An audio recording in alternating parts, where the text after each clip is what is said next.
Hello, and welcome to another episode of the Capital Gains Tax Solutions podcast, where we believe most high net worth individuals and those who help them, they struggle with clarifying their capital gains tax deferral options. Not having a clear plan is the enemy, and using a proven tax deferral strategy, such as the Deferred Sales Trust, is an amazing way for you to exit highly appreciated assets, defer millions of tax so you can create and preserve more wealth, or help your clients, friends, and family do the same. Hey, we're also streaming on expert CRE secrets as well, where we bring on commercial real estate experts and brokers to talk about real estate and different ways to build wealth there. I'm excited about our next guest. He is out of the great state of Georgia, and he began his entrepreneur career and journey as a part owner project manager for a residential construction company, which specialized in working strictly for investors from about 2012 2017. And then in 2017, he started his commercial construction industry, where he oversaw and build outs for Arby's, Jimmy John's, Smoothie Kings, and different medical buildings. As well, he helped lead teams and oversaw approximately $3 million in construction projects per year through 2020. He's a licensed realtor, and he specializes in commercial multifamily assets, and is also now the COO over at Empire Empire Operating System. Please welcome to the show with me, Jim Tannehill. Jim, how you doing? Good, Brett. How are you? Thanks for having me. I'm well. Thank you so much. For our listeners getting to know you for the first time, would you give us a little bit more about your story and your current focus? Yeah. So, like you said, started my real estate career back in 2012. We actually did a wholesale deal. So originally I'm from Northwest Indiana. We did a wholesale deal with the lake house in Cary, Illinois. And we made about 25 grand on our first deal. And we're like, man, this is pretty cool. You can make money in real estate. So that really got the entrepreneurial bug and got me going in that industry. Stayed in that industry for quite a while. And then at the end of 2020, I decided I wanted to get out of kind of construction and got my real estate license.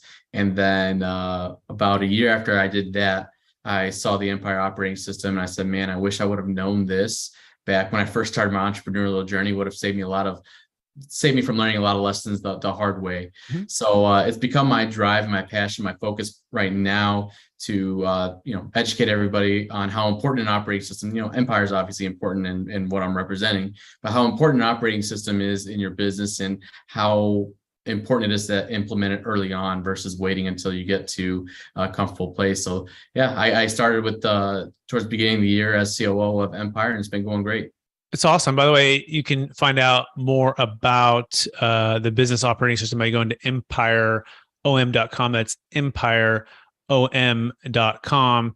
And as well, we're going to talk about how to build an empire, right? And in particular processes and systems. So Jim, let's jump right in. So what's the number one secret to building, a good operating system for a business? Yeah. So, we have a saying, and it's, how do you build an empire? By laying one brick at a time. And so we talk about the brick concept. So the brick concept is, and I won't go into the entire story, but there was a time back when businesses were booming. They're starting to build. Manhattan is right across the river from Newark, New Jersey. And if you look, both of them really started building their cities right at the same time. Newark had a leg up. They had, their banks were dredged enough. They had enough for cargo ships and ships to come in. They're set to be the center of commerce for the Western world.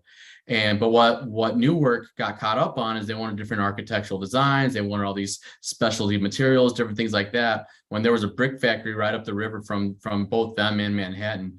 So while Newark was focused on the different architectural designs and trying to make it look as beautiful and pretty as possible, all Manhattan was trying to do was just build their buildings as quickly as possible. That way they could fill them and get people in. So if you'll go to the actual Hell's Kitchen area of Manhattan, that downtown area, you'll see the goldish, brownish discolored bricks, but those are the actual original bricks that the city of Manhattan was used and was built with. And Manhattan obviously now is the epicenter for business in the Western world from the Eastern world, but it wasn't originally set up to be that way. And it's because they focused on that just laying a brick instead of worry about everything else. In business, and that correlates in business. There's a lot of different shiny toys, objects that can distract us. But if we broke our business all the way down to its core and we realize, hey, what is that one thing that our company can do every day to help our company grow efficiently and effectively? That's where the brick concept comes in. So, another example is, think of a river it's got a current, and when the river is wide, the current's kind of flowing, you don't really see how fast it's going. But once that river really starts to narrow, that current really starts to pick up, and it becomes a lot faster. And that's what we're doing with your brick, is we're really dialing all the way in on a micro level, at a micro scale, seeing what that is, and then building your systems and processes off of that. So that's really Excellent. what we talk about. Excellent. Yeah. And again, you can figure this out by going to empireom.com, and they have a free course that you can take the course. If you use the code CGTS for capital gains tax, which is CGTS, and you can check that out. And so it's a software behind the system to build your empire, and it's Empire Toolbox, and they have all kinds of courses and different things and coaches to help you out. And excellent. So the first step is to really focusing on that big domino, if you will, right, Jim? Like, what's that big domino that's going to move your business forward? Manhattan, focused on, like, it was just bricks, just get more bricks and build more buildings, right? Yeah. And the rest of the commerce will come. So what do you feel like the number two secret is once you figured out what your next big brick is, or system is set up to do it, to build really business? So that next step from realizing where your brick is to look at your SIPOC, and I'll explain the acronym in a second. But you look at your SIPOC to see what your core processes need to be. Each business, each company has anywhere from 5 to 10 core processes. So SIPOC stands for supply, input, process, output, customer. So supply is, where your leads are coming in, where your leads are going out and generating the leads. Your input is how you're getting those leads into your system. Your process, where that P is, that's where your solution meets that customer's problem. Where you're, for in real estate, we're talking real estate here. When for an investor or a company like that, your solution typically lies in signing a contract, getting a contract signed. That's where your solution meets that customer's problem. The output is the performance, and then the customer, the C for customer is, besides a referral customer, the best customer to have is a repeat customer. How do you repeat that customer? So by doing that, by looking at your SIPOC and doing that, from that, you're able to define your 5 to 10 different core processes. And that's where 80%, we say 80% of your business should be able to be processed and identified from your SIPOC. And then the rest, that third layer would be an accountability chart to really layer out the sub processes and the rest of those processes that we need to identify. Okay. So I've heard another acronym, ACDC, right? Which is attract, convert, deliver, collect, right? Yeah. And so I see how some of these kind of overlap a bit here. Okay. So you want to identify your SIPOC and what are those 5 to 10 core processes. Before we go too far there, what would you say the biggest brick that people miss, right? When they're, let's say, pretty successful businesses, right? And they're looking to scale, not talking the ones that are brand new, right? But what are ones that you would say, gosh, like this, they're $1 to $10 million of revenue, and they're wanting to grow, but they're hitting kind of a roadblock, if you will. What would you say the next big brick that they need to be focusing on seems to come up? Yeah. So, typically what I see is it's in their cash conversion cycle. So they're focused on the brick, and they've got set process procedures in place, but they're not able to speed up that cash conversion cycle because they're not tracking. So another thing that we'll talk about is, you've heard of KPIs, key performance indicators. There's also key process indicators and key profit indicators. Once you have your KPIs, your key performance indicators in place off of your process and procedures, then you really need to look at your key process indicators, because there is where the speed and those minor tweaks that'll take you from good to great, that's where those lie. And a lot of the companies, because I help process map and set up systems and procedures in businesses a lot. A lot of them are not looking at their process indicators to realize, okay, hey, we're able to, in real estate, in commercial real estate, say the cycle time is 60 days from contract till we get paid. Is there steps in the process for us to speed that up to make that from 60 to 50 days? Because if you're able to turn your money 10 days faster, how much more can you make? What deals are you missing out on that you could actually capitalize on? So that would be the next layer. That's a big missing piece when companies, we talk about 5 phases of business: startup, perseverance, viability, scale, and succession. When a company's in viability and they're looking to go to scale, that's one thing that we really try to track is our key process indicators, because that will help help them accelerate. And it's just, again, small minor tweaks, but that we're able to make by doing that. Cash conversion cycles. Okay. So is that like collections for a company, or is that like investing the funds for a company? Like give us maybe like a real world example on this. Yeah, so cash conversion cycle, what we mean by that, and again, there's a lot of different ways people can use that, but what we mean by that is from the time that you spend ad dollars to get a client, all the way through to where you've performed, you've completed that process. What is that cycle? What is that life cycle time? What does that time look like? So say, in commercial or residential real estate, if you're trying to get off market properties, you're marketing, you're spending these dollars. And if it's 60 days, 120 days, whatever that is, once you establish that baseline, great. Now you have that data. How can we make that faster? How can we make that cash conversion cycle speed up? That way we get more, we can spend more money. So the time you did an initiative, or you did like a YouTube ad or a Facebook ad or a mailer or whatever that like initial thing is, what did that cost you? Right. And then what was when did the lead come in? B, and then how long did it take you to actually close and get paid on that? Is that a fair summary? Yeah. So exactly that. And that's what we want to track. We want to track, the SIPOC, A to B. So supply, when we paid for it, to when it came in, to when we were able to convert with the contract, to when we were able to perform on it, and then to when it's all said and done, the customer is satisfied. So you want to track that at that macro level, all the way from A to Z, but then you also want to track the time all in between. So that way, okay, we're going from A to B in 10 days, but then we're going from B to C in 30 days. How can we save time? Sometimes there isn't a way to save time, but let's at least look at that and see what that is. So just to say overall, hey, this sales process is just taking us too long. Okay, that's probably true, but what part of that sales process is taking too long? Because it's not the entire thing. There's a breakdown somewhere in there that we need to identify. So it's that those key process indicators that. Got it. So, there's a saying, hire the who, don't be the how, right? Yeah. So this seems like this is a full-time job for someone to be tracking and looking at. What would you call that person? What's the ideal kind of, workflow / job description for that person? Yeah, so we really like, the COO, the operations manager, like they are the ones that run the day-to-day, whoever's running the day-to-day operations, that's who should be tracking it. But then you should also be building out that leadership team, right? To where each leadership, so if you have a marketing department, a sales department, a customer review department, HR department, they're the ones that are accountable and responsible for getting you that information, whether it's on a dashboard. There's a lot of good project management softwares out there, but just because that person, delegating and elevating, just because that person we say is accountable for it, doesn't mean they're the ones performing the action. They've got their employees and team members that are helping them get to that point. But it should be the COO, the operations manager, whoever that is that's in charge of the day-to-day. They should be tracking and overseeing. Excellent. What's your, Asana, Trello? Like what's Asana, Trello. We have Empire Toolbox, which we're working to roll out. It's not finally rolled out. ClickUp's a good one. And there's a couple others like those, but those are all, whatever you're doing that's working, that's what's the most important. So Jim, you guys come in, you guys coach people through this, right? So you help them get the processes in place, you help them to really get organized with these KPIs, the processes, the profits, and the procedures, and get it all lined up. Is that what you guys do? Is that a fair summary?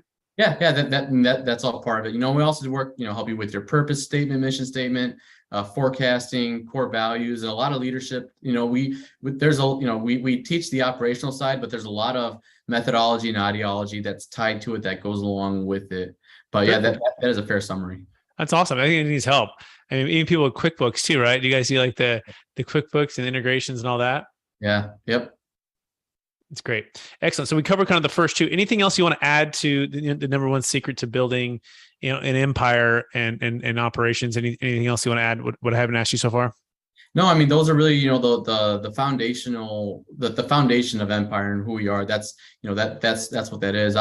If you don't mind, I'll share a quick story to add some validity to Empire and what we do is, so a couple of years ago, our CEO, co-founder, Eddie Wilson, he had over 100 companies and 4,000 employees, and he was using other operating systems to help grow and scale his businesses.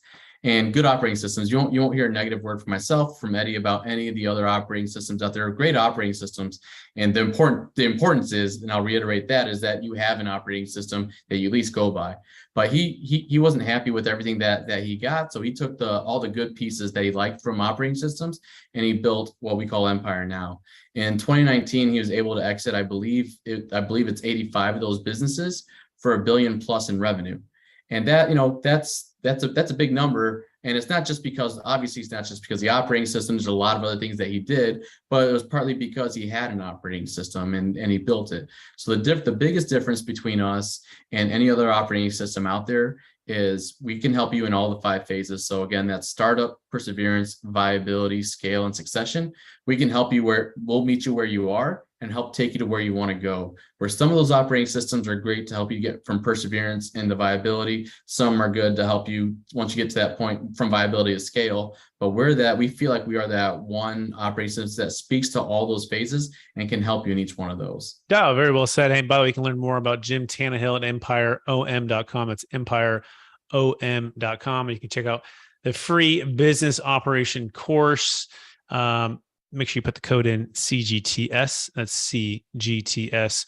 All right. Well, we're going to shift gears a little bit, Jim. We're going to talk a little bit about the frustration with the 1031 exchange. A lot of people, they go to exit businesses or real estate or crypto, and they're faced with 25 to 50% in capital gains tax, and they're not sure how to defer it or how to exit well or how to do succession planning when they're facing this huge tax. And so I'm curious, in your experience, what's been the biggest frustration for either business owners or investors in real estate when it comes to exiting highly appreciated assets? Yeah, just not knowing where to put their money, just like you said, because they worked hard. Entrepreneurs, everybody works very hard to build their business, and the last thing you want is to exit for a good amount and then get taxed on it, because we've been taxed our entire lives on everything. So the hardest part, and kind of what correlates with this, is we'll watch people they'll get tired of their business, very successful, and then they'll just sit on it and not allow it to continue to run because they're afraid to exit because of the capital gains taxes. So really educating them on where to place the money, how to place it, what to use. That is a huge problem going on right now in the industry. Absolutely. Well said. Yeah, we call that capital escape feeling trapped by capital gains tax jail, right? Where you're like, well, I love to exit the business, but then I'm going to give half of it away to the government. So why? And after I pay closing costs to M&A advisors and attorneys and pay off my loan, I'm like, I might as well just let the thing just kind of go, just bleed it out, let it just kind of fall apart. Right. Or if they just keep working and keep growing it, and they feel like it's a rock in a hard place, right? And by the way, if you guys are curious, we have a solution for that. It's called a Deferred Sales Trust. Enables you to exit capital gains tax deferred, also move funds outside your taxable estate. In fact, we just did a deal for an owner of an apartment complex in Colorado, $4.2 million sale, and his name is Ron, and his wife are looking at it. They run an Airbnb business. That's the business on the property.